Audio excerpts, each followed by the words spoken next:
खुदा में रज़वी हो। Praise and salutations. Assalamu alaikum wa rahmatullahi wa barakatuh. Before continuing any further, like it is our tradition, let us direct our thoughts, our minds, our hearts, and our senses to the greatest and the most exalted court in the universe, the city of light, the city of radiance, the city which is the capital of the universe. Every country has a capital, but there is a city that is the capital to the entire universe. For in it rests the soul of the universe.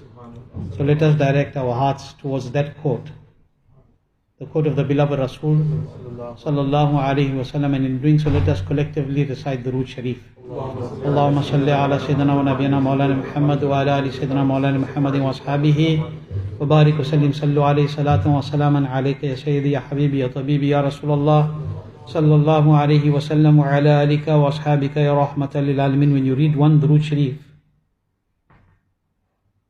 is in the Hadith Mubarakah, the gist of the Hadith, that Allah forgives 10 sins of yours and mine. Allah grants us 10 virtuous deeds, 10 neki, and your status is elevated by 10-fold. By 10-fold. And when a Muslim, Sunni, Sahihul Aqidah, Muslim, real Muslim, not the one who reads the Durood and says the Nabi can hear. Okay? The one who believes the Nabi can hear. And he hears, and the Nabi said, Asma'u salat li ahli mahbati. I listen to the salam of those who love me. Okay? So, this is such a good fortune to read the Durood Sharif that when we recite the Durood Sharif, the fragrance that emanates from the mouth of the person that reads the Durood goes on a journey. And it reaches a height where the malaika are able to smell that fragrance. And by the smell of the fragrance, they say, let us descend here. In this mahfil, Muhammadur Rasulullah is being remembered. So, if nothing, at least, let us not be shy to read the Durood Sharif. And read together, Allahumma salli ala Sayyidina wa Nabiyana wa Maulana Muhammadin wa ala ali Sayyidina Maulana Muhammadin wa ashabihi wa barik wa sallim sallu alayhi. We don't open our mouth for this, what will we open our mouth? So, come on, one more time. Durood Sharif, Allahumma salli ala Sayyidina wa Nabiyana Maulana Muhammadin wa ala ali Sayyidina Maulana Muhammadin salatan daimatan maqbulatan tu'addi biha anna haqqahu al-azim. Maulana Ahmad Sabir mentioned to you that Alhamdulillah for the 10 days of Muharram, we have tried our best to share a little bit of knowledge with our humble and very limited knowledge. Tried to share some information with you. And the 10th night I said we'll have a break for Sunday and Saturday and Sunday and come back today for the aftermath discussion. Because I think all in all on Sunday I delivered a talk for almost 2.5 hours. If you count the 45 minutes at the masjid and the 1 hour 45 minutes here at the center. So that to Jumat, 3 hours on Friday. So but the two were back to back. So I thought I don't want to overtire you. And the reason for those lengthy discussions was because we were discussing chronological points and history and some things that we needed to be explained. Today I'm not going to take that much of time. Short talk tonight because tomorrow night we have a mahfil again. Tomorrow night is the Urs Saraba Quds of Wasul Waqt Huzur Sayyidi wa Sanadi Sarkari Mufti Azam Hind radiyallahu ta'ala. So tomorrow 6 p.m. Tomorrow we'll start a little bit earlier, 6 o'clock. Inshallah al-Azim. And we'll read Isha after the program. Tomorrow inshallah al-Azim. Okay? So that you don't have to break in between because one of the reasons is because we have people that are going to be listening online as well. And if we break for 20 to 30 minutes, there may be some confusion about what's happening. So we are Hanafis, we got enough time to read Isha Salah. So we will continue to start from 6 p.m. with the Yasin Sharif, Khatam, etc. and Naat Sharif, Khatam Sharif, Naat Sharif, and then whatever the program is thereafter. Inshallah, you're all invited to join tomorrow. There will be supper, inshallah al-Azim. Unfortunately, only for males. Tomorrow there will be supper as well. Tonight there's some niyaz as well. So please before you leave, make sure you partake in the niyaz as well. So let us recite the Durood Sharif one time. Allahumma salli ala Sayyidina wa Nabiyyina Mawlana Muhammad wa ala ali Sayyidina Mawlana Muhammadin wa ashabihi wa barik sallim salatu wa salamun alayka ya Sayyidi ya Habibi ya Tabibi ya Rasulullah sallallahu alayhi wa sallam wa ala alika wa ashabika ya rahmatan lil alamin. शजाअत नाज करती है, जलालत नाज करती है। शजाअत नाज करती है, जलालत नाज करती है। वो सुल्तान ज़मा है, उस पे शौकत नाज करती है। वो सुल्तान ज़मा है, उस पे शौकत नाज करती है। सदाकत नाज करती है, अमानत नाज करती है। हमीयत नाज करती है, मुनव्वत नाज करती है। शहे खुबा पे हर खूबी और खसलत नाज करती है। शहे खुबा पे हर खूबी और खसलत नाज करती है। करीम ऐसे है वो उन पर करामत नाज करती है। करीम ऐसे है वो उन पर करामत नाज करती है। जहाने हुस्न में भी कुछ निराली शान है उनकी। हुजूर ताजुल शरिया रहबर तरीक़त सिंह। जहाने हुस्न में भी कुछ निराली शान है उनकी। नबी के गुल पे गुलजारों की जीनत नाज करती है। नबी के गुल पे गुलजारों की जीनत नाज करती है। शहनशाह शहीदा हो, अनोखी शान वाले हो। शहनशाह शहीदा हो, अनोखी शान वाले हो। हुसैन इब्ने अली तुम पर शहादत नाज करती है। हुसैन इब्ने अली तुम पर शहादत नाज करती है। Alhamdulillah, as we said over the last 10 nights, we have been talking about numerous discussions from, and I've started from discussing from Hazrat Adam alayhi salam. And if you remember well, I told you that the first jang and the first battle started between Haq and Batil there. When Allah commanded the Malaika to make sajda to Adam alayhi salam, and Shaitan was part of them, he was Iblis, Izazil was there at that time. He was not an angel, but because he kept their company, the command was for him as well. But he refused. What happened? Became kafir. So that refusing, that rejection was the first battle between Haq and Batil. And I explained to you in every zamana this happened. We talked about the time of Musa alayhi salam. We talked about the time of Ibrahim alayhi salam, Musa alayhi salam and Fir'aun. And Ibrahim alayhi salam and Namrud. And we talked about Hazrat Isa alayhi salam. And we talked about the people that martyred so many Anbiya Ikram alayhi salatu wasalam. And like Maulana Sabir was telling you, that I've been explaining that we should understand that it doesn't necessarily mean that the one who is standing is the one that's always victorious. Doesn't mean that the one who is standing is always victorious. It doesn't mean the one with a sword or a gun or a weapon in his hand is the one that is always victorious. Imam Hussain radiallahu anhu was not standing. But he was and he is more exalted than that entire field on that day. Why? Because he was in the court of his Rabb when his Mubarak Sar was removed from his Jism Athar. Okay? Sometimes you have to give a sacrifice for the sake of the victory of the Muslim Ummah. But that discussion I have done already with you and we've explained it. Tonight, very quickly, I want to discuss those things that happen in very, very brief. This is very, very detailed. There's a lot been written about this, and time is not going to permit for me to go into the in-depth discussions. So I'm just going to be very brief, and I'm going to explain those things, that some of those important things that happen after Karbala. And I'm not going to mention too many dates and times, etc., because I'm just going to go through them very quickly for us to understand. You must remember, we said that on the 10th of Muharram 61 Hijri, in the beginning for understanding, I'm giving you the date and the timeline, that Hazrat Sayyidina Imam Hussain, Shaheed Karbala radiallahu anhu, was made Shaheed after all his companions and the young members of the Ahl Bayt were martyred. Now, some fool may say that why Imam Hussain didn't go first? Why didn't he why he let everybody else go first? It was not about him not going first. It was about the others not wanting him to go first. This is called love. This is called muhabbat. Okay? Each of them was giving their life for the deen of Allah and His Rasul sallallahu alaihi wasallam. but they were defending the position of the beloved grandson of the beloved Rasul sallallahu alaihi wasallam. And he knew that this shahadat, and as I explained over the 10 nights, was something that was already predestined, it was foretold. Nabi Kareem sallallahu alaihi wasallam told us about this, and I told you that this was told 300 years before Rasul Pak even came in this dunya. The shahadat of Imam Hussain radiallahu anhu was mentioned, and I'm not going to go in that discussion now, because we've done that already. But when Imam Hussain radiallahu anhu was dropped from his Mubarak horse, when he was dropped on the ground, and when Imam Hussain radiallahu anhu was made shaheed, and the Sari Mubarak of Imam Hussain was removed radiallahu anhu,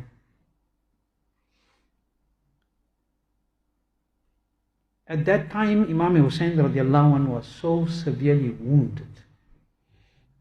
You must remember, he was fighting against an army of 22,000 roughly. How many were the Ahlul Bayt? 72. And how many were them? Approximately 22,000. Some narrations say more, some say a bit less. But even against 72, 75 is too much. Because, and just for understanding, because they were not all combatants.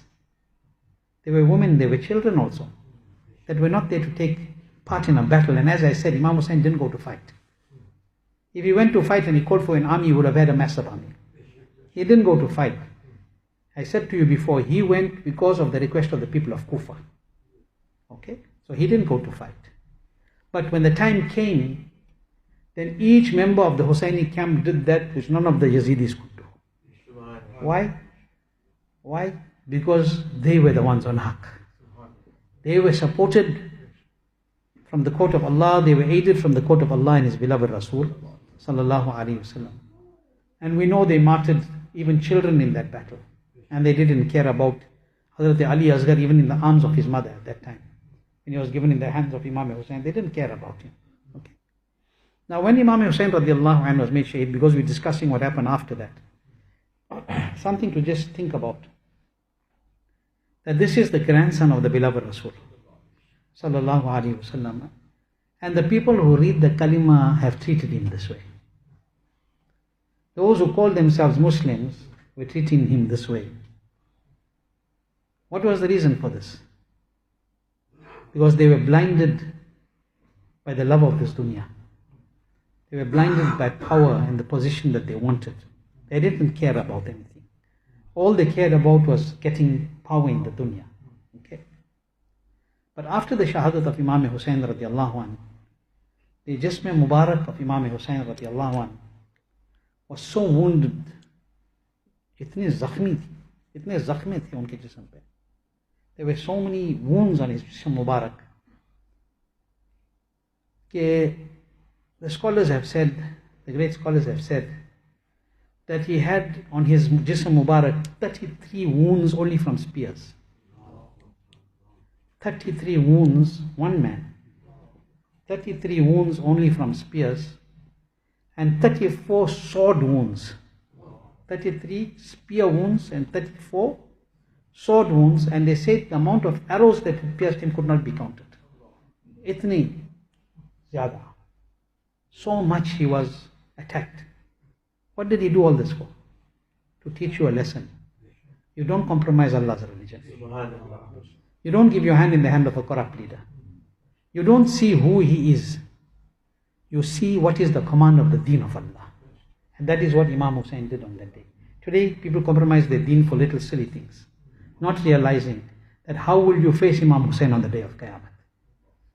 Yes, you're going to face your Rabb, but first, how are you going to face there? How are you going to face the beloved Rasul sallallahu alaihi wasallam? There's something to think about.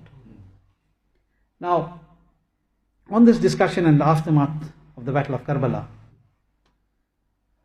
these people were so ruthless. I cannot find another word. And I'm thinking of the worst words in the dictionary for this. They were so ruthless, malicious. And he says brutal by saying brutal is still not enough. All these words are still not enough.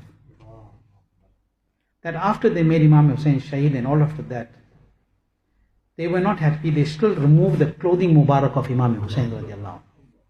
Look at the state. They removed the clothing Mubarak. And Hazrat Ustaz Zaman Shahanshah Sukhan radiallahu anh says that they took it and they distributed it amongst themselves. And they didn't stop there. The enmity was so much now against Imam Hussein that they went after making Imam Hussein Shaheed and they raided the tents of the Ahl Bayt. Ahl Bayt. Whose camps and whose tents they are raiding? Those were the noble family of Rasulullah sallallahu alaihi wasallam, who has such a great status. Concerning whom it was said that if a person dies as an enemy of the Ahl Bayt of Rasulullah sallallahu alaihi wasallam, he is already condemned to hell. They went and raided after making Imam Hussein Shaheed, they went and raided the tents of the family of Rasulullah sallallahu alaihi wasallam. Still not enough, they looted all the belongings. Even removed the jewelry that was on the women of the Ahl Bayt. Can you understand the zulm that they made? Okay, the zulm that they made. And they left nothing. They left nothing. And that is why Ustaz Zaman Shahanshah Sukhan, when he discusses this topic in his kitab Aina Qayamat, he says countless curses of Allah upon the wretchedness of those faithless ones. He said, leave alone the jewelry. He said some of the women of the Ahl Bayt, they snatched their head coverings also. Those women who didn't come out for a ghair mahram to see them.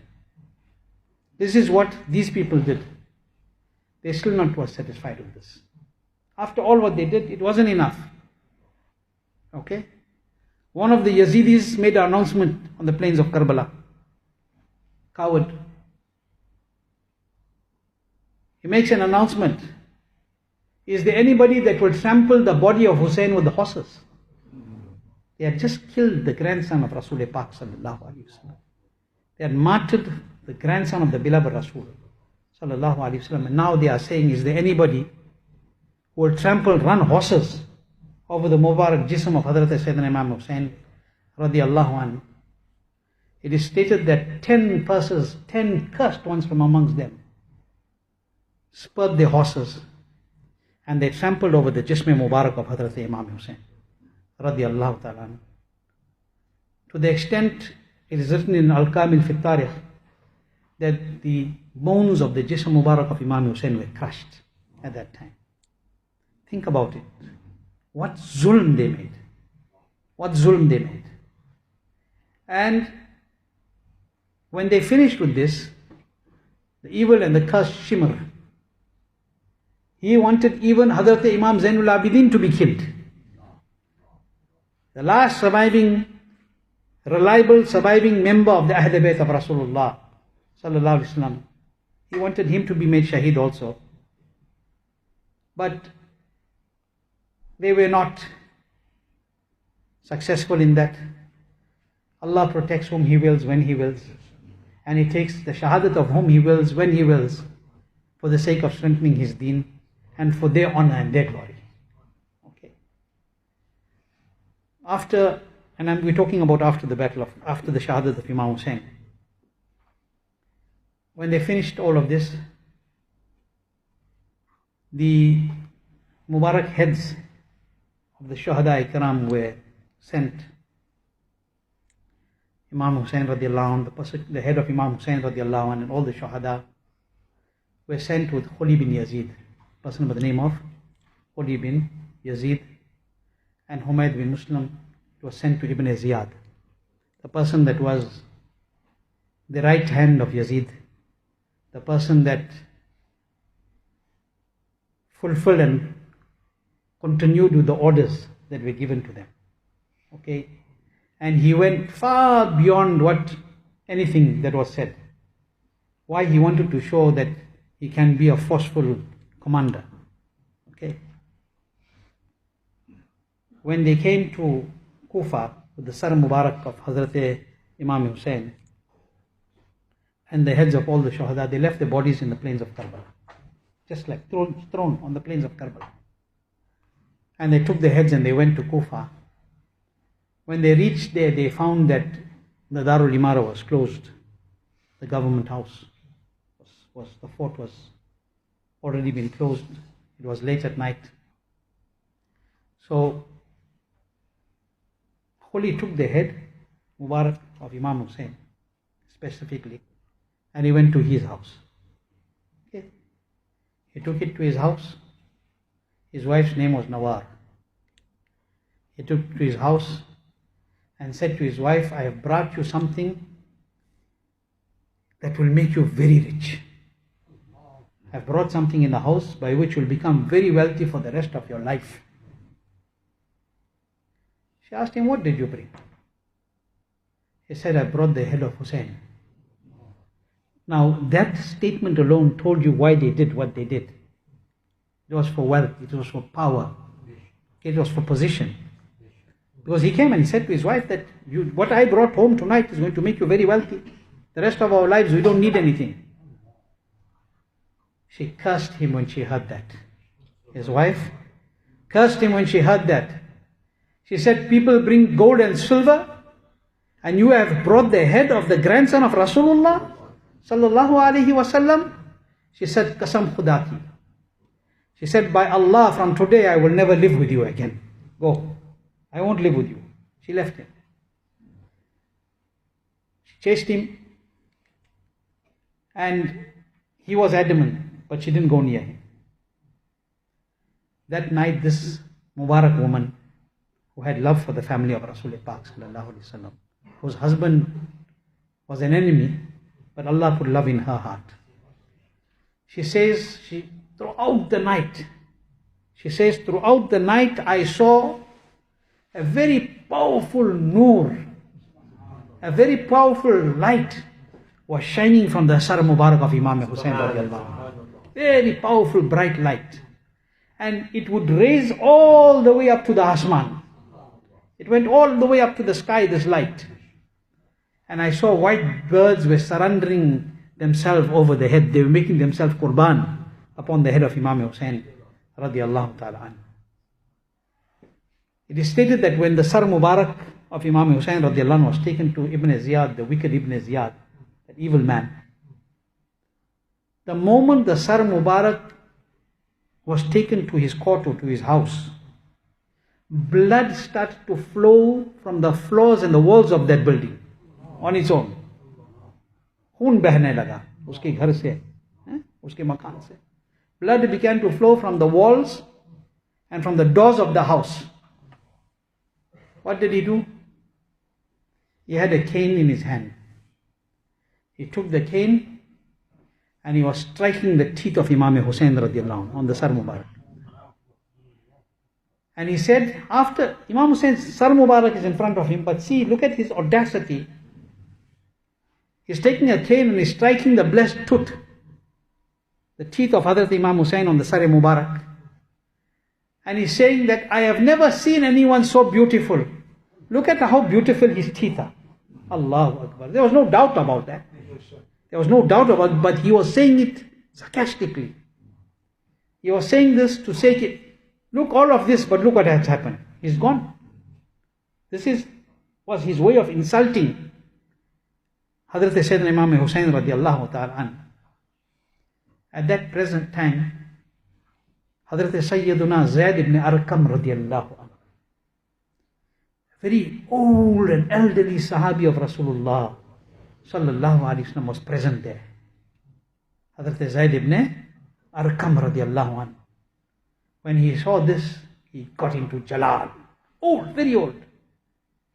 He got into Jalal and he said, move your cane away, move your stick away. For a long time I saw Rasulullah kissing those lips.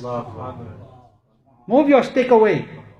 For lengthy periods I would see Rasulullah Pak kissing those lips and showering love over them. And he started to cry. Hazrat Zayd bin Arqam radiallahu anhu started to cry. Ibn Ziyad said, may you be destined to weep. May you always weep. He said to Zayd ibn Arqam. He said, if you had not become senile, ma'azallahi rabbil alameen.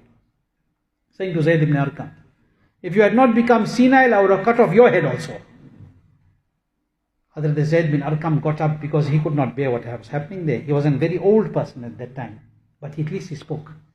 What it teaches you, how important it is to speak in the court of a zalim. When something is happening is wrong, you must talk. Not act like you are dumb. Okay? Not act like a mute. Because this is not the way of the Ahl Haq. Zayd bin Arqam was so old, he could have lost his life at that place. But in the love of the Ahl Bayt and the love of Rasulullah, he said what he said. And still people say the Sahaba didn't have love for the Ahl Bayt. Ma'azallahi Rabbil Alameen. How can somebody ever think that about the Sahaba of the beloved Rasul? Sallallahu ta'ala alayhi wa sallam. They taught us what is the love for the Ahl Bayt of Rasulullah sallallahu alayhi wa sallam. Hazrat Zayd ibn Arqam radiallahu anh, old, he stood up and he decided that he cannot be there anymore with this happening. And as he stood up, all the ministers of Ibn Ziyad were there. He looked at all of them and he addressed them. And he said, you people have killed the son of Fatima. You people have killed the son of Hazrat Fatima radiallahu ta'ala anha. And you have made the son of Marjana your ruler, Ibn Ziyad. From today you are like his slaves. He said, by Allah, the righteous ones amongst you will be killed. Those who are righteous amongst you will be killed. And those who will remain will be enslaved. And he said, Dafaho. Away be those who are pleased with humiliation and abhorrence. Gave them badua. And then he looked at Ibn Ziyad. Look at his himmat. Look at his courage. He looked at Ibn Ziyad and he said, oh Ibn Ziyad, I will now tell you one hadith. I will now narrate to you one hadith which will even further engulf you in the flames of anger. It will even make you more annoyed. He said, I saw that Huzur Aqdas sallallahu alaihi wasallam had Hassan seated on his right lap and Hussein seated on his left lap. I saw, Zayd ibn Arqam said. I saw that Rasul Pak sallallahu alaihi wasallam had Imam Hassan on his right lap and Imam Hassan on his left lap. Imam Hussein on his left lap, Imam Hassan on the right, Imam Hussein on the left. And he placed his Mubarak hand on their blessed heads. And he made dua by saying, I give both of them to you and to the pious Muslims.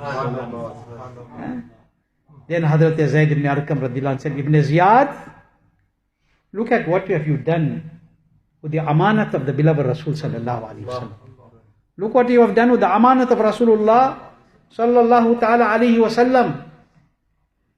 They made so much of zulm. As I said, it's a long discussion, but I'm going to make it brief.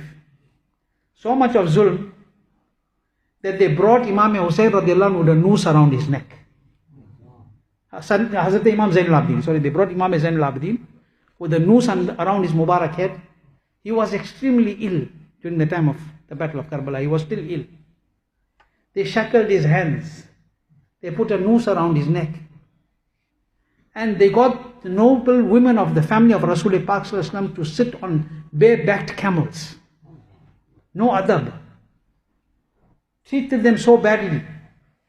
And then from there now, from Kufa, they first came from Karbala to Kufa, now they departed from back towards Karbala, going back in that direction. Ustaz Zaman says, a poet, Sher, he says, Sawar Ghoro par Ada Piyada Shahzada. The enemy is on horses, and the son of the noble family of Rasul Imam Zainul Abidin is being dragged behind. He's made to walk. He's saying, Sawar Ghoro pe Ada Piyada Shahzada, Ilahi kaisa zamana ne inkilab kiya. He says, while the noble prince is on foot, on horses are the enemies. While the noble prince is on foot, the horses are the enemy. How the era has rapidly changed, O Allah Almighty. How this time has changed. And from what to what. When this convoy and caravan reached the Mubarak bodies of the Ahl Bayt that was being taken past Karbala now. When they passed Karbala again, they passed by the bodies of the Ahl Bayt who had been made Shaheed, Imam Hussain and everybody else. Because their heads were in their possession. They passed there and they found the bodies were there. No kafan, no covering, just thrown. At that time, Ustaz Zaman says, when Hazrat Sayyidatuna Zainab radiallahu anha, when she saw this condition of the Ahl Bayt of Rasulullah sallallahu alaihi wasallam, she said, Ya Rasulullah sallallahu alaihi wasallam, the duroods of the angels of the skies are upon you. Ya Rasulullah sallallahu alaihi wasallam, this is Hussein lying on the battlefield, covered in blood from head to foot. All his joints have been cut, and your daughters have been taken prisoners, and your children are lying martyred while the wind is blowing dust over them. Ya Rasulullah, she was so saddened by what she saw at that time.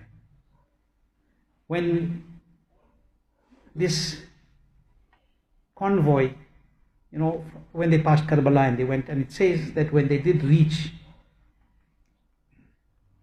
wherever they did, and I'm not going into the entire discussion as I said, we went through different parts.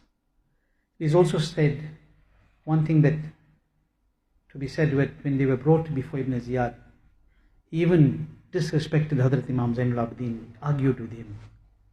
But Allah's hukum, he wanted to even kill him, but Hazrat Sayyidina Zainab, lion-hearted she was. She said, nobody will touch Zainul Abidin as long as I am here. She said, you want to even destroy this one naqsha that is left of the family of Rasulullah sallallahu alaihi wasallam? She didn't allow it, and I'm being brief. Numerous things happened, and the Sar Mubarak was being transported now towards Yazid. It is stated, and this is historical discussion, so I'm just giving it to you very briefly so you understand it. When I want you to take special note of what I'm saying. When the caravan of the sacred heads of the martyrs, the Shuhada-i-Kiram, departed, he went from there to Damascus. When it departed from Damascus, it is said that the Sar Mubarak, the sacred heads, were hoisted on spears. Who does that today? Not the Ahl Sunnah, the Ravidis. Okay? The Razvis do this. They mimic the system of what happened on that day, and they claim it to be love for the Ahl Bayt. This is incorrect. Okay. As they were traveling on the road, it is mentioned that a person was reciting the Quran. As the Sar Mubarak was going, somebody along the side of the road was reading Quran. And he was reading a verse of Surah Kahf, verse number 9 of Surah Kahf. أَمْ حَزِبْتَ أَنَّ أَصْحَابَ الْكَهْفِ رَقِيمٍ كَانُوا مِنْ آيَاتِنَا عَجَبًا. He was reading this verse of the Holy Quran. The meaning of this is, did you comprehend, did you understand that the ones in the mountain cave and at the edge of the forest were one of our most astonishing signs? Allah is saying, who the Ashab Kahf? And this person at the side of the road was reading this verse of the Quran. And the Sar Mubarak of Imam Hussain replied, Shaheed ho gaye. Shaheed ho gaye. Head is on a spear. And the Sar Mubarak replies, because he is saying what the Quran said, Am hasibta anna ashab al-kahfi wal-raqim kanu min ayatina ajaba. About how astonishing the sign is of the people of the cave. The Quran is saying, the Sar Mubarak spoke to the people. He said, Ya Tali al-Quran. Ya Tali al-Quran, O you who is reading the Quran. A'ajaba min qissati ashabil kahf qatli wa hamli. Said, O you who is reciting the Quran, more astonishing than the narrative of the Ashab Kahf, the male companions of the cave, is me being slain and my head being paraded on a spear. Imam Hussain said, his Sar Mubarak said. The Sar Mubarak spoke out against this kind of behavior. Because this is what the Yazidis did with the head of Imam Hussain radiallahu ta'ala an. It is stated, Sayyidina Imam Jalaluddin As-Suyuti, Imam Jalaluddin As-Suyuti radiallahu anh, in his masterpiece on death, Sharh As-Sudur, he states in there that whenever these tyrants would have a stopover, wherever they stop somewhere after traveling They stopped for a while, they had the Ahl Bayt with them, they had the Sar Mubarak with them. Whenever they would stop somewhere in a new area, they put the Sar Mubarak on a spear and they paraded it at that place to show their power, to show their strength. This is what we did. There was a Christian monk present there. We know the waqia, we heard it many times. But because it's about the aftermath of Karbala, I'm telling you about it. There was a Christian monk. He saw this, what they were doing. So he asked them, whose head is this? What are you people up to? They said to him that this is whose head this is. He said, such evil people you are. Kaise badbakht log hai? What kind of people are you? He said, what do you do? Will you agree to leave it with me for one night? You are here anyway. Stop over. Give me this Sar Mubarak for one night. I'll give you 1,000 gold coins. Immediately they agreed. Slaves of the dunya, dogs of the world. They immediately agreed for 1,000 gold coins, 1,000 ashrafis. They gave the monk the head of Hazrat Imam Hussain radiallahu anhu. And Hazrat Ustaz Zaman says that the dogs of the world accepted the offer. They were dogs of the dunya. They accepted the offer. This monk, he took the Sar Mubarak of Imam Hussain because he heard what it was. He went and he washed it, which none of them thought to do. He washed it. He put itar on the Sar Mubarak. And the entire night he sat keeping it on his lap.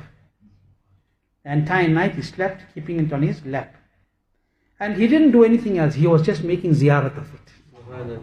The entire night he sat and he looked at the Sar Mubarak of Imam Hussain radiallahu ta'ala anhu. Look at the Sar Mubarak weeping. Looked at the Sar Mubarak weeping. Look at the Sar Mubarak weeping. When morning came, he read the kalima and accepted Islam. This is the karamat of the Sar Mubarak of Imam Hussain. It shows you, وَلَا تَقُولُوا لِمَنْ يُقْتَلُ فِي سَبِيلِ اللَّهِ أَمْوَاتٍ بَلْ أَحْيَاءٌ وَلَكِنْ لَا تَشْعُرُونَ. You are saying that they are dead, but their Sar Mubarak has this takat that a monk looks at it and he accepts the deen of Almighty Allah. This is the shan of the Sar Mubarak of Imam Hussain radiallahu anhu. Now, they had accepted the money.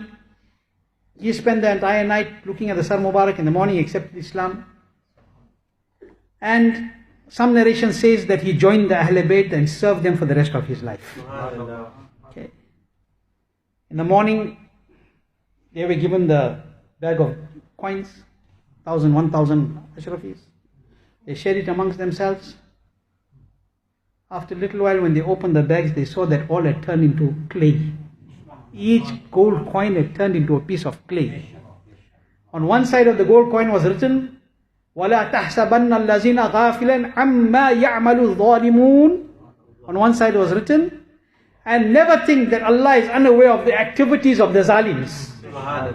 Don't ever think that Allah is unaware of the activities of the oppressors. Surah Ibrahim, verse number 42. Okay, Allah is saying, وَلَا تَحْسَبَنَّ اللَّهَ غَافِلًا عَمَّا يَعْمَلُ الظَّالِمُونَ. Don't think Allah doesn't know what the zalims are doing. Allah knows, is aware of everything. Okay? And on the other side of the coin it was written, وَسَيَعْلَمُونَ الَّذِينَ ظَالَمُوا أَيَّ مُنْقَلِبٍ يَنْقَلِبُونَ. Okay? On the other side what was written? That Surah Shu'ara, verse number 227. What was written? And very soon the unjust, the oppressors will know to which side they will be turned over. In other words, they will be dumped in the fire of hell. They will know very soon where they will be. When they turn the coin, soon they will know to which side they will be turned over. That ayat of the Quran was over there. Okay? Finally, when the head was taken to Yazid, the son Mubarak of Imam Hussain radiallahu anhu, and Hazrat said, Imam Hassan, Hazrat Ustaz Zaman, Shahanshah Sukhan, Maulana Hassan Raza radiallahu ta'ala, calls him the tyrannical architect of the tyranny. He was the architect of all of this. Okay? When he saw it, he also had a cane. He started to hit and touch the Sar Mubarak with a cane. Okay? Now I want you to think about something. That when he was behaving like this, there was the ambassador of the Christian Roman king present there at that time. When he saw what was happening, he was shocked. He said on an island in one of its monasteries, in one of the monasteries of that island, is the hoof of the donkey of Hazrat Isa. What is there? The hoof of the donkey of Hazrat Isa alayhi salam. Every year we go to where it is like a pilgrimage. We make a pilgrimage there and we show respect to that hoof. Like you do when you go to your Kaaba. There is no comparison, but they said that. You have treated the grandson of your Nabi in this manner. He said, I bear witness that you are not the right people. And he walked away. There was also a Jew sitting there. He said, between myself and Hazrat Dawood alayhi salam, there is a gap of 70 generations. He said, between myself and Hazrat Dawood alayhi salam, there is a gap of 70 generations.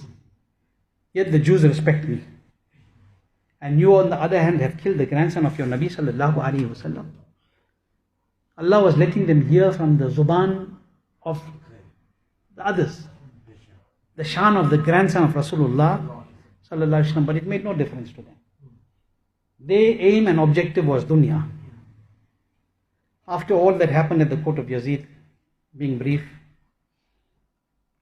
the convoy and the caravan of the Ahl Bayt of Rasulullah sallallahu alayhi wasallam departed to Madinatul Munawwara, to the city of the beloved Rasul sallallahu alayhi wasallam, from where Imam Hussain initially left. Imam Hussain had to leave Madinah Sharif and go to Makkah, and from Makkah he went to Kufa but was stopped in Karbala and not allowed to go to Kufa. His Sar Mubarak ended up in Kufa. Alright? Went to Madinah Sharif, and it says that when they entered, every person was in grief at that time of the condition that they were seeing of the family of Rasulullah sallallahu alaihi wasallam. Now again, I said this discussion is very long and I'm going to be brief and complete it in the next 5 or 10 minutes. Hazrat Ibn Abbas radiallahu anhu says that one night I dreamt of the beloved Rasul sallallahu alaihi wasallam. And I saw that the blessed hair of Rasulullah sallallahu alaihi wasallam was not combed, it was not how it usually is. And Huzur sallallahu alaihi wasallam was covered in dust. It was around midday. In his hand, Rasul Pak sallallahu alaihi wasallam had a bottle which was filled with blood. I saw in the dream. Imam Bayhaqi has reported this, and even it's in Hakim.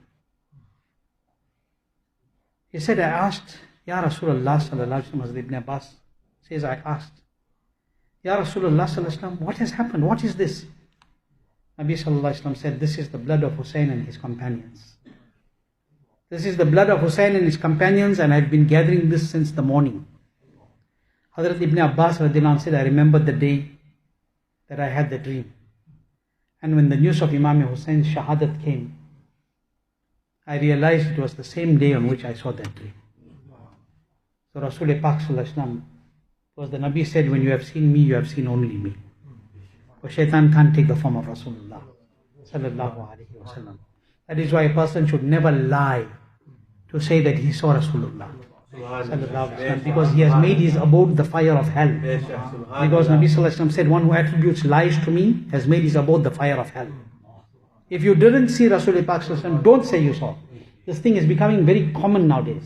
Every second Tom, Dick and Harry is saying he dreamt the Prophet, and the Prophet sallallahu alaihi wasallam said this and that to him. Be very careful. If you lie, you are destroying your dunya and you are destroying your akhirat also.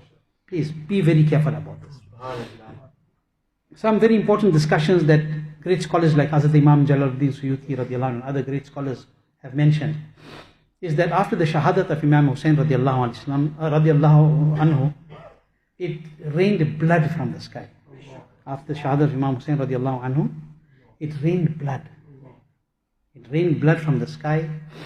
Nusra Azadiya says that when we woke in the morning, when the people woke in the morning, whatever bartan and pots, utensils, etc. they had, they say it was filled with blood.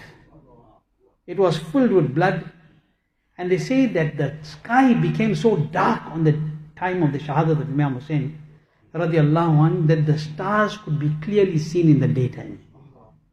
This happened at the time of the shahadat. One other thing that is reported in the narrations is that for 7 days the sky was so dark that the walls looked like sheets dyed in stars. That's how dark the night, the day became. The day, not the night. Okay? And they said the stars could be seen in a state of turmoil, clashing into one another during the time of the Shahadat and the days thereafter. They say every star that could be seen was crashing into another star. Think about it.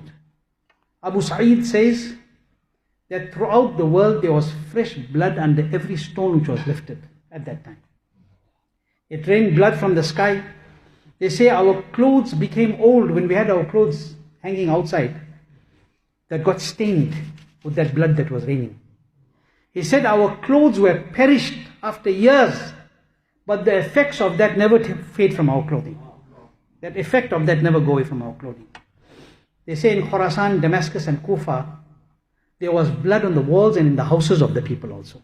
Nobody could understand what was happening till they heard of the Shahadat of Sayyidina Imam Hussain. The great ulama had said something very important. Food for thought. You know, when the sun sets, there's always the redness in the sky. At the set of the sun, that orange-red color. But the ulama have said that the dark red which you see today in the sky, the very dark red, not the normal reddish, the very dark redness that you see in the evening twilight that you see, they say this did not exist before the martyrdom of Imam Hussain. It was not as red. This redness came after the martyrdom of Imam Hussain, that absolute dark redness. The edges of the sky remained absolutely red, not like how it's now, even much more. For 6 months after that, this redness that we see appeared. Okay? Now, those people that were responsible for the Shahadat of Imam Hussain, each one of them died a terrible death. Each one of them, the azab of Allah fell upon them. I'm going to tell you a few of them because I'm ending. Abu Shaykh says that there were some people one day, they were seated and they were talking about the people that assisted in some way or the other, supported the Yazidi army. Some way or the other they were part of killing of Imam Hussain. Maybe not directly, but they supported in some way or the other. And while they were discussing this, they said, you know, whoever was fighting there or whoever was part of it, whoever financially supported, whichever way people were involved, something bad happened to them. Some azab came upon them. There was an old man was sitting there. He said, nothing happened to me. What he said? Nothing happened to me. I was also part of this. Nothing happened to me. They say he only said this. And he got up, there was a lamp burning, he got up to adjust the flame. He only said this. The flame overcame him and he started screaming, fire, fire. He ran towards the river Euphrates, inside the river Euphrates, Nahr Furat. But the fire didn't go on, it burnt him inside Nahr Furat and finished him. He only said that, nothing happened to me. Why? That was when Allah's azab was set for him. So that it becomes a lesson and we learn it so many 100 years down the line. Okay? Another statement has been mentioned that once a person, Sadami says that somebody invited him in Karbala to their house. He says there two people were speaking up amongst themselves, there was some discussion happening. Every person who participated in the killing of Hazrat Sayyidina Imam Hussain radhiyallahu anhu died an awful death. This was the discussion. You know, whoever took part there died. Exactly what was happening in the other discussion where the man got burnt and died. So the person who was the host, because nobody knew this was the person who was part of it. So the person who was the host, he rejected this and said that person was also present in the army. Pointed out to somebody. He said that person was also there, nothing happened to him. The following night, that person was adjusting a lamp in his house. He was adjusting a lamp in his house. The fire leapt onto him, burnt his body. Suddenly says, Qasam Khuda ki, by Allah, Wallah, I saw that his body had become black like charcoal, completely charred, could not be recognized. Imam Zuhri says, there was an old man who was present at the time of the Shahadat of Imam Hussain. But I want you to pay attention, he didn't partake. He didn't partake. He didn't do anything. He never partake in a battle. But he was present there with the army. He also became blind. He also became blind. So somebody asked him, how did you become blind? You were there, you didn't partake, but how did you become blind? He said, I saw Rasulullah sallallahu alaihi wasallam in my dream, with his Mubarak sleeves raised up, holding a naked sword in his Mubarak hand. In front, there were 10 killers of Imam Hussain, radiallahu anhu. All of them were laying dead. And Rasul Pak had a sword in his hand, I saw in my dream. He said, Huzur sallallahu alaihi wasallam showed anger towards me, towards the old man, by saying, by being present there, you increased the number of that army. Chahe you didn't do anything. I want you to pay attention. Okay? Durud Sharif.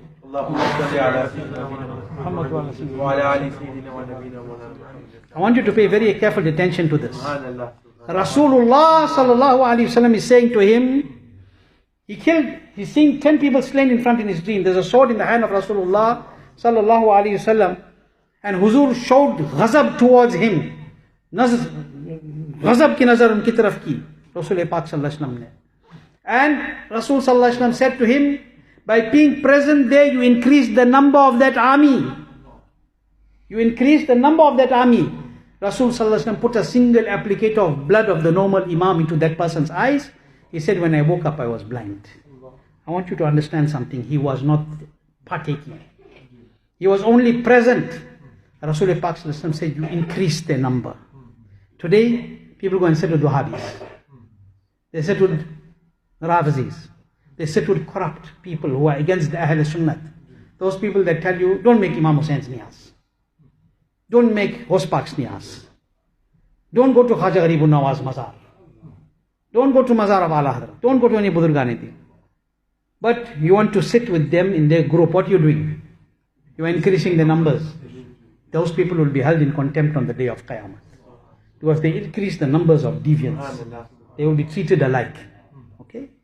Now this was who? A person who was present and did nothing. Now listen. Sibt Ibn al-Jawzi reports that the condition of that person who hanged the head of Imam Hussain radiallahu anhu, took the head of Imam Hussain and he hanged it on his horse. A few days later, his face became more black than charcoal. The people said, your handsomeness was well known in Arabia. This person, what he did on his head, on the side of his horse, or whoever on his horse, he hanged the head of Imam Hussain after the Shahadat. People said to him, you were such a good looking person, what happened to your face? He said that ever since I carried that head of Imam Hussain, every night 2 people come to me in my dream. They grab me by my arms and they take me towards a raging fire and they push me forward and my hand bends over and my face hits the fire every night. Every night. They say that person died in an awful and terrible and disgusting state in heaven. Look at what was happening to them. Look at how the azab was coming upon them in different forms. Now, see, I told you about a person that was there and he didn't partake, but still the ghazab of Rasul Pak. Okay? There was one person, old man. He saw Rasul Pak sallallahu alaihi wasallam in his dream. He saw Rasul Pak sallallahu alaihi wasallam in his dream. And in front he saw there was like a vessel, some utensil, pot or dish, whatever it was a vessel of blood. And people are being brought in the front. And they are being stamped with that khun. When his turn came, he was also brought. He was also brought. He said, but I wasn't there. I wasn't even there. See, one was the person who was there and he didn't do anything. This man wasn't even there. He said, why are you all dragging me in front of the court of the beloved Rasulullah where this blood is being kept and people are being stamped with it? I wasn't there. I wasn't in Karbala. Nabi Sallallahu Alaihi Wasallam said, you went there, but in your heart you wanted to be there. I want you to pay attention to the statement. You went there, but in your heart you wanted to be there. Some people are not sitting in the gatherings of the Bad Mazhabs. Their heart want to be there. They're supporting from the back. Same hal is going to happen. When he said, I wasn't there, I wasn't even present there, Nabi Sallallahu Alaihi Wasallam said, but your heart was there. You wanted to be there. Rasul Pak then pointed his finger towards him. In the morning he woke up blind. What was this? The be'adbi for the Ahl Bayt of Rasulullah. The ghazab for the shahadat of Hazrat Imam Hussain radiallahu ta'ala anhu. There is one narration that Hakim narrated and reported that Hazrat Jibreel alayhi salam, Hazrat Jibreel alayhi salam said to Rasulullah sallallahu alayhi wasallam. This has been reported in Al-Mustadrak. Hazrat Jibreel alayhi salam, Hakim reported that Hazrat Jibreel alayhi salam came to Rasul sallallahu alayhi wasallam and he said, Allah is saying, in retribution for Yahya ibn Zakariya alayhi salam. You know when Hazrat Yahya alayhi salam was made shaheed by his people, by the people of that time. So he said, Allah says, Ya Rasulullah sallallahu alayhi wasallam, Allah is saying, Jibreel is saying, Ya Rasulullah, Allah is saying in exchange, in retribution for Yahya ibn Zakariya, in other words for his shahadat, Allah says, I killed 70,000. I caused the deaths of 70,000. I had 70,000 slain. And in retribution, in lieu of Hussein, I will kill 70,000 and a further 70,000. Think of this. Okay? So there were numerous such matters that happened. And as for Ibn Ziyad, he died a terrible death. When Ibn Ziyad was killed and the heads of him and his cohorts were, all his dushman, all his khobasa were put together, they say that all their heads were brought in the front for people to see when they were killed. And there were huge crowds of people present. Suddenly they started shouting, Buhaya, Buhaya, look it came, look it came. The narrator says that what did come? He said, when I looked, I saw a snake appeared. It slithered between all the heads until it reached the head and the nose of Ibn Ziyad. It entered through one nostril and came out through the other nostril. Then again everyone shouted, it has come, again it came. Went through one nostril, came out through another nostril, continued like this. Mansur says, I saw a person, this was Ibn Ziyad, after being killed too, this was the zillat and the humiliation that he was facing. Mansur says, I saw a person in Damascus whose face was transformed. Person who was involved in this, his face was transformed to a pig. Complete face was that of a khinzir. So somebody asked, how did this happen? They say he used to curse Mawla Ali. What did he used to do? He used to curse Mawla Ali and the descendants of Hazrat Ali radiallahu anhu. One night he saw Rasul Pak sallallahu alaihi wasallam in his dream. And Imam Hassan radiallahu anhu complained about that evil person. So the beloved Rasul sallallahu alaihi wasallam cursed him and spat on him. And his face turned into that of a suwar, into a pig. So this is the person who made bi'adbi of Hazrat Ali radiallahu anhu and the Ahl Bayt of Rasulullah sallallahu alaihi wasallam. Now you must bear in mind that those people, there are some people who say they love the Sahaba but they slander Hazrat Ali. Ahl Sunnat love both. Ahl Sunnat love both. We love Abu Bakr, Umar, Osman and Ali radiallahu anhu. Or Osman and Hazrat Bakr, Umar and Hazrat Osman and Mawla Ali radiallahu anhu. All are one. They are all the companions of Rasulullah Pak sallallahu alaihi wasallam. Their fadilat is in the court of Almighty Allah, as Allah had blessed them with their excellence and their fadilat. We do not say that this is like this and this is like this. No, we love them both as commanded by the Shariat Mustafa sallallahu alaihi wasallam. But you get those who claim love for Hazrat Ali, but they swear Hazrat Abu Bakr and Hazrat Umar and Hazrat Osman, the Rabithis. And then you get somebody else who claims love for Hazrat Abu Bakr, but they slander Hazrat Ali radiallahu anhu. Those are Nasibis. And Nasibi is one who claims love for the other Sahaba, especially Abu Bakr Siddiq, and he has enmity and boghz against Hazrat Ali. Both of them are in the same category. The Nasibi too, and the Khariji too, and the Rafidi too. Okay? They in these categories. Because, Alhamdulillah, the Ahl Sunnat is apart from this. We are pure from this because we love all the Sahaba of Rasulullah. We love all the Ahl Bayt of Rasulullah sallallahu alaihi wasallam. And you must always keep that balance. It is absolutely important to love everybody. Now I'm ending with this for today. Two very important points I want to make to you, and I'm ending. That during this battle there was one thing that you must remember, one person. You probably heard this name. Mukhtar bin Abi Ubaid Thaqafi. Mukhtar bin Abi Ubaid Thaqafi. This was the person when Imam Hussein sent Imam Muslim bin Aqil radiallahu anh as his ambassador and his envoy to Kufa. This was one of the peace persons in whose house they went. Okay? His house and Hani. Okay? But when they went to the house of Mukhtar, Mukhtar gave a lot of respect and lot of love to Hazrat Muslim bin Aqil and all those who were there. They were amongst the people that took the allegiance at that time, and they were the same people that ran away also. Okay? But they, at that time, said that it was because of the circumstances that they were facing. Whatever happened, happened. However, after the battle of Karbala, when Mukhtar heard how the Ahl Bayt of Rasul Pak was treated, and how Imam Hussein was made Shaheed, and how the rest of the Ahl Bayt was made Shaheed, Mukhtar became very upset. I'm being brief. And what did he do? He called for an army. And he said that he will kill every one of those people that were responsible, the main key players of this battle. Each of them in the way that they martyred the family of Rasul Pak and the companions of Rasul Pak, the companions of Hazrat Imam Hussein, and how they martyred Imam Hussein radiallahu anh. So he took an army and he went out against these people and he caught them one by one. He cut their hands, he cut people's legs.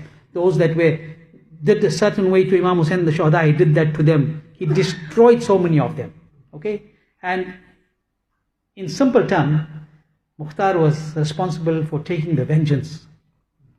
He retaliated because of what really happened, because he didn't realize it was going to go to that level. But then he had a sense of awakening, in inverted commas, and he went and he did this. And according to the great scholars, however, he did this because he was looking for power. He was looking for leadership. Alright, that's why he did this. Now, what really did happen? Let me tell you about Mukhtar. Okay, I'll tell you just now. Now, can you imagine what he did? He avenged the awlad of Rasulullah sallallahu alaihi wasallam. What a great service. What a big thing he did. But towards the end of his life, he claimed nubuwat. He claimed that he is a Nabi. Okay? He claimed that he is a Nabi after doing all of this. And Hazrat Sayyiduna Abdullah ibn Zubair ibn Awam, okay, sent an army towards Mukhtar and they killed him. Okay? Now, one thing I want to make noted that the Razvi till this day regard him as an avenger. They respect him, they have a mazar built for him. Okay? They show respect to him, and shockingly some so-called Sunnis going and make Fatiha there also. Okay? Maybe some of them do it in ignorance. And some of them, Allah knows, those who are supposed to be scholars even doing this some places. Right?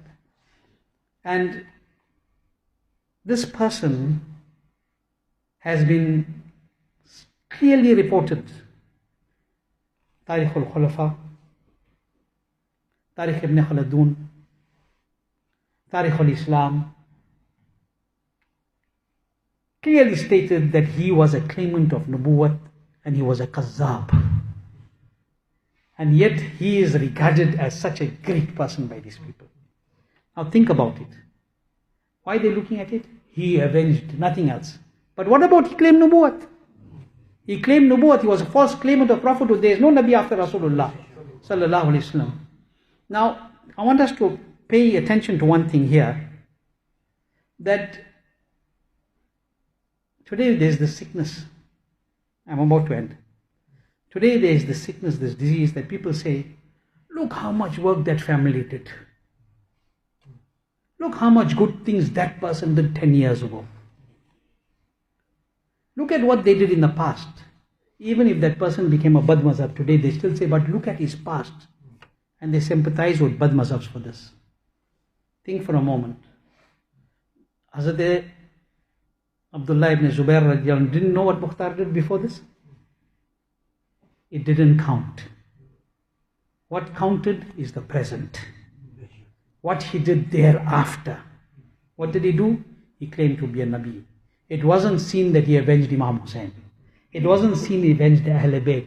it was seen that he claimed to be a Nabi, which is impossible. It is muhal. After Rasulullah there is no Nabi. And thus an army was sent against him. So Hazrat Abdullah ibn Zubair, by doing this, he showed that by him claiming this, it wiped out whatever good he did. Nothing counts in the past. As for Yazid, history doesn't have too much about him. Very little information on him. But all the scholars have said he died a terrible, pathetic, filthy death. Died a terrible death. Some say that he was constantly drunk and dogs used to roam around him. That was his hal. Kutte uski girt phirte the. Okay? And one narration say he was killed by a girl who he tried to do some bad actions with. However he died a terrible death. Allah's azab came upon him. Now while I'm on this topic, I'm going to end with this. Today, there are some people who are giving respect to Yazid. They're using words of grand respect for Yazid. They're defending his actions and opposing Imam Hussain, radiallahu. Such people are shaitan. They are wicked and they are corrupt for respecting and defending Yazid. One such person is Zakir Nalaik. You know, people say Naik. I say it's not Naik, it's Nalaik. Okay? Zakir Nalaik. You know, he refers to Sarkar-e-Khwaja Garib Nawaz with words of filth. He says, Allah Saab. And people run behind a shaitan like that there. People say, hey, Maulana, why you take his name? Don't talk. Just speak a little bit in veiled reference. I won't speak in veiled reference. If he cannot shut his mouth when it comes to the beloveds of Allah, we will not keep quiet. We will warn the people. If there's a thief that's about to steal your money and I know the thief, I'm not going to tell you, Bhaijan, just be careful, your pocket, put it nicely. There's one fella, he may steal your money. Possible that he may. You go home, you come next day, you say, Maulana, you know what? Hey, I came to the function. My wallet is gone, man. I'll tell you, yeah, you know what? That fella sitting next to you was the one. I knew, but I didn't want to take his name. What are you going to tell me? Maulana, you knew and you didn't tell me. So for dunya, you get upset. And for deen? And he is Zakir Nalaik. Okay? He refers to Yazid and he says, may Allah be pleased with him. La ilaha illallah Muhammadur Rasulullah. And people, Sunnis, are listening to his lecture. Him and this other Badmash Menk and all these other Bad Mazhabs that are online and their mouthpieces that are speaking to corrupt the minds of the Muslims and the Sunnis. Don't listen. Do not listen. It is not your duty to listen. People say, but some things they say are very nice. Nothing is nice. One drop of peshab in a liter of milk makes the milk bekar. Okay? If somebody got a dog and the dog went and made one drop peshab in his big bottle of sharbat, he'll say, no, let me give it one shake and drink it. It's only one drop. You're going to do that. Who's going to do that? People say, pagal ho gaye ho. They say, no, some things are nice. There's nothing nice. It's contaminated. And if you get involved with that which is contaminated, you will be contaminated and polluted. So whether it's Zakir Naik, whether it's Menk, and coming soon, some days I'm going to mention some other names once I've got whatever I want to get. And then we'll do that in detail also, post-mortem. Because the problem here we are having is Sunnis are being taken for fools. Just want to hear how good that idiot Menk, Badmash, says Rasulullah Pak, the hadith, seek knowledge in it means go to China. He said, where the Prophet ﷺ knew Chinese? He didn't even go to China. Nabi went there where you didn't go, your father, your grandfather, your great-grandfather didn't go. Nabi went for Mi'raj. He saw the Rabb with the eyes of his head. And you want to know what my Nabi knows and what he doesn't know? There's nothing that is hidden from Rasulullah. Why do we waste our time listening to these people? Why are people listening to Zakir Naik? He's saying, Allah be pleased with Yazid. These people are praising the enemies of Islam, and we want to listen to them. What has happened to us? Where's our sharam? Where's our haya? Where's our iman? Huh? Nawfal bin Abi Furat says, I was once sitting in the court of Hazrat Sayyidina Umar bin Abdul Aziz radiyallahu anhu. I was in the court of Hazrat Umar bin Abdul Aziz radiyallahu anhu, and there was a discussion, and during that discussion Yazid was mentioned. Umar bin Abdul Aziz. Allahu Akbar. I was in the court of Umar bin Abdul Aziz radiyallahu anhu, and while we were in that discussion, something was mentioned about Yazid, and a man that was seated there, when he referred to Yazid, he said, Amirul Mu'mineen Yazid ibn Muawiyah. We have no problem with the Sahabi of Rasulullah, Hazrat Amir Muawiyah. We have a problem with Yazid. Okay? Whatever it is, don't get involved in the disputes of the companions. Nobody has the right to do that. A Sahabi is a Sahabi. Allah has said that they are Jannati, they are Jannati. Nobody got any right to go into that discussion. Okay? But this man, he referred to Yazid in person. He said, Amirul Mu'mineen Yazid ibn Muawiyah. Hazrat Umar bin Abdul Aziz radiyallahu anhu got into Jalal. He got into Jalal. And he said, what did you say? You said Amir Mu'mineen to Yazid? He said, I'm giving the decree, I'm giving the fatwa. Lash him 20 times, he must be flogged for saying that about Yazid.